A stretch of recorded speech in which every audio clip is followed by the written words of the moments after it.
7h37, bonjour Adrien Bonjour Charles. Bruce. Votre invité, la ministre de l'Agriculture, Annie Genevard. Bonjour Annie Genevard. Bonjour. La journée a commencé avec de nouvelles menaces de Donald Trump et cette fois elle vise directement la France. On l'entendait dans le journal après le refus d'Emmanuel Macron de rejoindre ce que Donald Trump appelle le Conseil de paix, imaginé notamment pour piloter la reconstruction de Gaza. Voici ce que dit le président américain.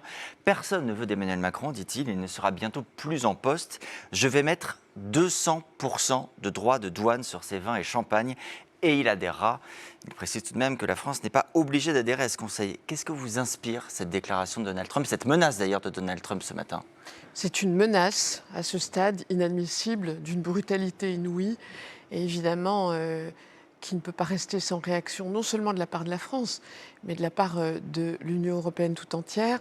Et puis cette menace, elle cible un secteur particulier, qui est celui de la viticulture, qui n'en a pas besoin parce qu'elle connaît des difficultés, et qui est en même temps un fleuron de l'agriculture française. Donc, vous dites pas sans réaction, c'est-à-dire à quoi vous pensez? Quelle réaction peut-on avoir? Pas sans réaction, parce que c'est ce qu'on appelle clairement une coercition. La coercition, c'est utiliser une arme économique, les droits de douane, à des fins politiques, adhérer au Conseil de paix. Mais alors qu'est-ce que nous pouvons ou devons faire? Alors d'abord, il faut savoir qu'entre les États-Unis et l'Union européenne, il y a quand même un projet économique d'allègement de droits de douane sur 93 milliards d'euros de biens américains qui pourraient venir sur le sol européen.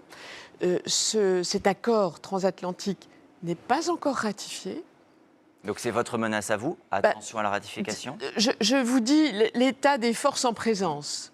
Le président américain, les Américains ont aussi beaucoup à perdre dans ce bras de fer. Et puis l'Europe s'est dotée, d'ailleurs sous présidence française, d'un outil anti-coercition qui peut être plus grave encore à l'encontre des intérêts américains. Donc évidemment, on ne peut pas rester sans réaction, et j'imagine que les chefs d'État européens vont apporter une réponse très claire. Cette déclaration est-elle celle d'un ennemi? En tout cas, c'est une déclaration hostile à l'égard de la France et de la viticulture française. C'est une déclaration qui est destinée, c'est une menace qui a l'ambition, du point de vue des États-Unis, de faire plier les Européens, parce que les Français ont été invités à rejoindre ce Conseil de la paix, mais la France n'est pas le seul pays. Il y a des pays tiers, la Russie, le Maroc, des pays membres. On vous sent extrêmement choqué ce matin. Je trouve que c'est choquant parce que c'est doublement choquant. D'abord, l'ampleur de la menace, 200%, ça veut dire... 200% pour bien comprendre, ça voudrait dire en fait la fin de notre capacité à exporter des vins et des champagnes. Voilà, dans un marché qui est très exportateur. C'est choquant parce que c'est brutal, c'est fait pour faire plier, c'est un outil de chantage en quelque sorte. Mais encore une fois, je pense que tout ça est un peu extravagant, en ce sens que les Américains ont aussi beaucoup intérêt à accéder à un marché de 500 millions d'habitants. Donc vous êtes convaincu que nous avons la capacité de tenir tête à Donald Trump? Alors, nous avons des outils pour ce faire. Et il faut que les Européens prennent leurs responsabilités. Quitte à contribuer à l'escalade? Je pense qu'on ne peut pas laisser aller une telle escalade, en effet. Je voudrais qu'on évoque également la situation en France, Annie Genevard, puisque aujourd'hui même, Sébastien Lecornu va activer, d'ailleurs jour de la Saint-Sébastien, le 49.3 à l'Assemblée nationale, contrairement à ce qu'il avait promis, pour faire passer la partie recette du budget. Il l'a précisé hier, avec regret et amertume. Quel est pour vous le sentiment ce matin? Plutôt regret, plutôt amertume, plutôt soulagement de voir que le bout du tunnel se dessine enfin? Inquiétude de voir de nouvelles motions de censure se dessiner? Non, je pense que le Premier ministre a pris la bonne décision. Il faut en sortir. Après des semaines de discussion, on risquait l'enlisement parlementaire. On voit bien que les parlementaires n'ont pas réussi à se mettre d'accord sur le projet de loi de finances, comme ils l'ont fait sur le projet de loi de finances de la sécurité sociale.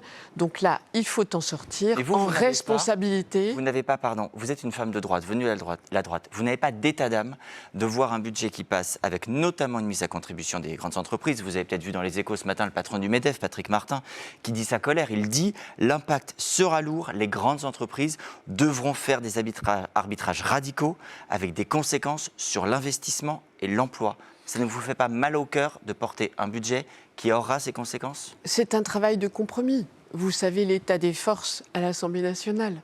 Les Français ont voulu cette Assemblée nationale, avec les conséquences que l'on voit, c'est-à-dire pas de majorité, ni de près ni de loin. Pour les grandes entreprises, et un travail de compromis. Alors, quand même, une stabilité fiscale pour les ménages, une stabilité fiscale pour 99% des entreprises, PME et entreprises de taille intermédiaire, et puis la surtaxe de l'impôt sur les sociétés.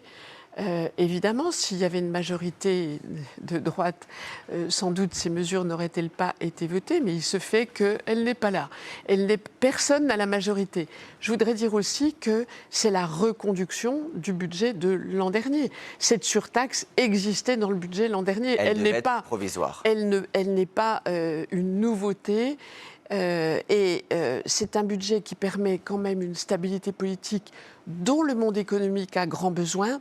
Le déficit est cantonné à 5%, ce qui était quand même un cap que nous voulions respecter. Donc pas de regret. Et puis pas de regret. Je pense que nous avons fait au mieux dans le contexte politique qui était le nôtre. Et puis certains secteurs très importants, notamment régaliens, la justice, la défense, ce sont dans un monde tellement bousculé, c'est très important de pouvoir conserver.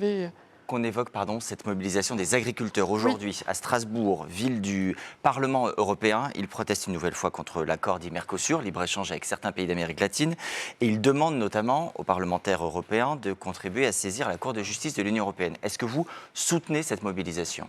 Alors, je la comprends alors, je pense qu'il est utile de rappeler la séparation des pouvoirs.